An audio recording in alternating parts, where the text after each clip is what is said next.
$164,000. That's the exact amount someone needed sitting in their account at 35 to never have to invest another dollar for retirement and still hit $1.25 million by 65. Untouched. No more contributions, just time. She didn't know that number existed. She was 35, staring at her investment app, doing what she always did when the anxiety got loud, bumping the contribution up again. 12%, then 14. More always felt safer. It always has. This isn't rare, either. If you've been investing consistently for a decade or more, there's a real chance you already crossed your own number months ago and simply never ran the math to notice. Here's the part that should genuinely bother you. For someone her age, the math might already be finished. Not because she got lucky, because compounding, left alone with enough time, does something almost nobody calculates. This works whether your number is $500,000 or $5 million. The formula doesn't care about your income, it only cares about three things: what you have, how long you've got, and what rate you're assuming. By the end of this, you'll know how to calculate your own, in under 2 minutes, using nothing but your own account statement. My name's Nick. I spend way too much time thinking about numbers nobody bothers to calculate. Today's number has a name, Coast FI, and almost no one in mainstream personal finance explains it properly. I'm not here to talk you into anything.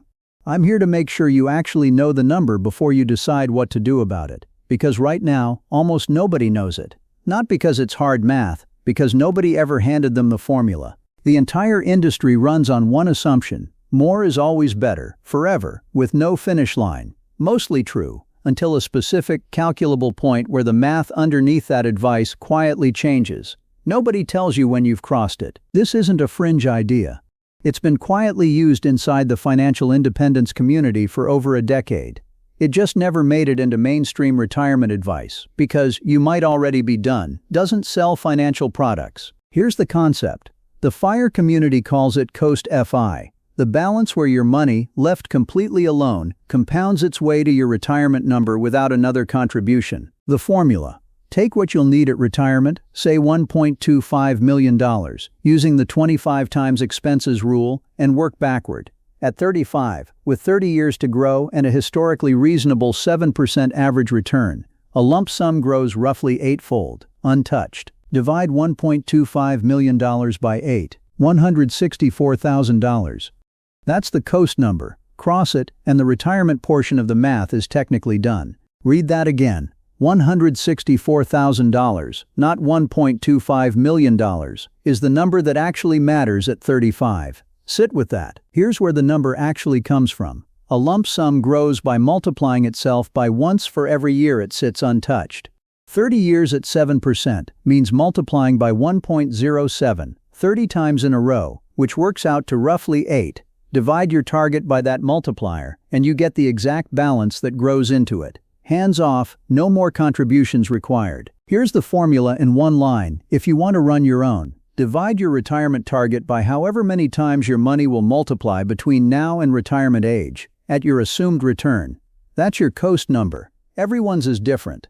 Nobody's is the same, no matter what any single viral video with one giant round number tells you. You'd assume this means less time is bad news and more time is the only lever that matters. It's actually the opposite lever that moves the needle hardest. Someone starting at 45 instead of 35 doesn't need a slightly bigger number.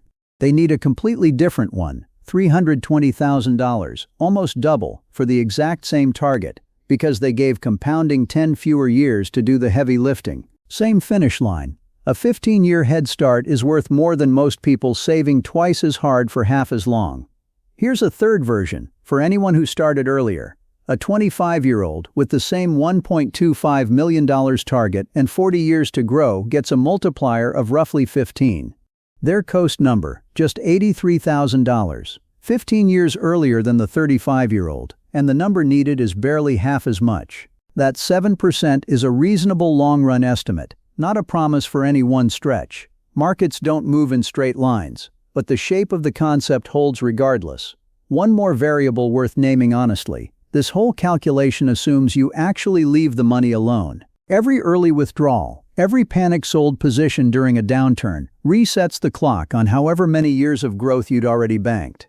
The Coast number isn't just about reaching a balance. It's about reaching it and then genuinely not touching it until the years catch up. So if the math can already be solved, why does almost nobody stop and check? Because saving for retirement was never really a math problem. It's an anxiety management routine. The contribution doesn't just build a balance, it quiets a specific fear. What if I don't have enough? And once a habit quiets a fear, checking whether the fear still applies feels dangerous, even when the answer would be good news. Here's the part that should genuinely bother you. Overestimating what you need, grinding at maximum contribution for years after the math says you could ease off, never gets called a mistake. It gets called being responsible. Someone hits their coast number and keeps contributing at the same rate for a decade afterward, not because they checked and decided it was still necessary, but because checking never occurred to them as an option. The habit outlived the reason for the habit. It just became who they are. Picture two 35-year-olds, same $164,000 balance, same coast point crossed. One keeps grinding at 14% because stopping never occurred to her. The other runs the math, confirms she's covered, and redirects half her old contribution toward a home down payment instead. Same starting point, completely different next decade, and only one of them chose it on purpose. People who've technically already solved their retirement math still describe themselves as behind, because the anxiety never got the memo that the calculation changed. The feeling is running on information the math already replaced. Surveys on retirement anxiety consistently find the same disconnect. Most people rate their retirement confidence low, even when their actual savings trajectory, run through an honest calculator, says otherwise. The anxiety and the math have quietly stopped talking to each other. There's also a quieter, more uncomfortable version of this. Some people suspect on some level that they might already be ahead, and avoid checking specifically because they're worried the answer will remove their excuse to keep avoiding a decision they don't want to make yet, like actually enjoying the money instead of continuing to accumulate it out of habit. Before the reframe, Nick, are you telling me to stop saving? No. That distinction matters enough that getting it wrong could cost someone real money. Here's the difference. CoastFi isn't an instruction to stop contributing. It's information about what your money can already do without you. Naval Ravikant put it simply, wealth is assets that earn while you sleep. Once your balance crosses the coast threshold, it's already doing that job for the retirement piece of your life specifically. What changes isn't whether you should keep contributing. It's that contributing stops being the only way to get there. Every dollar going forward becomes a choice instead of an obligation. Most people who calculate their coast number and cross it keep contributing anyway. Not from necessity, but because they redirect the same discipline somewhere else. Retiring 3 years earlier, a bigger cushion for a bad decade, something they want funded now instead of only later. The math didn't tell them to stop. It told them they finally get to choose. This is the version of know your number that actually changes behavior, because it's not a warning, it's permission.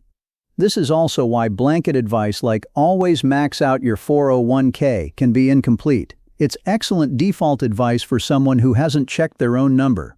It's not automatically still the right advice for someone who already has. Consider someone who crosses their coast number at 38 and decides to redirect the freed-up contribution toward an adjustable mortgage payoff instead. 10 years later, they're mortgage-free years ahead of schedule, and their retirement account, left alone, still arrived exactly on time. Nothing about the retirement math suffered. Something else in their life got funded instead. And this cuts both ways, which is worth saying plainly. If you run the numbers and find you're nowhere near your coast point, that's not bad news either. It's the same kind of information, just pointing the other direction. It tells you exactly how much runway is actually left to close the gap, instead of a vague, permanent feeling that the gap might never close at all. Remember that habit, the contribution that outlived its own reason? Here's what updates it. 15 minutes with the actual numbers. Current balance, years left, a reasonable return, compared honestly to what's actually needed. That's it. The anxiety finally gets an answer to check itself against, instead of running forever with no finish line. Some people run the numbers and find real ground still to cover. The contribution stays, now grounded in evidence, not habit.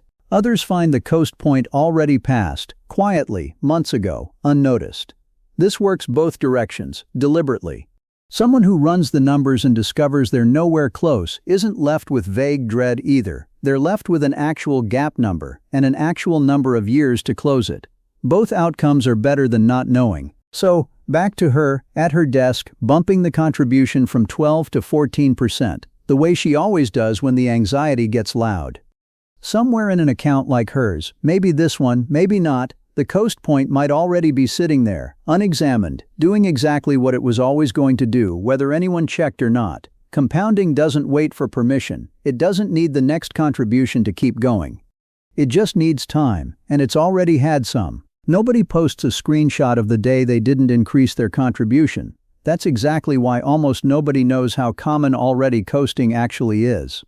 Somewhere between $83,000 and $320,000, depending entirely on when someone started. There's a version of this exact moment happening in an account nobody's checked yet.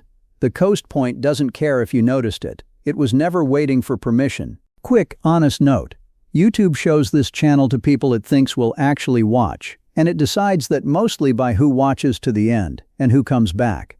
So if this number changed anything for you, staying to the end and coming back for the next one genuinely helps more than a comment does. Though I read every one of those too. Have you ever actually run this number for yourself? Current balance, years left, a reasonable return. Tell me in the comments, just whether you checked, not the dollar figures. And if you've never calculated it before, that's not a criticism.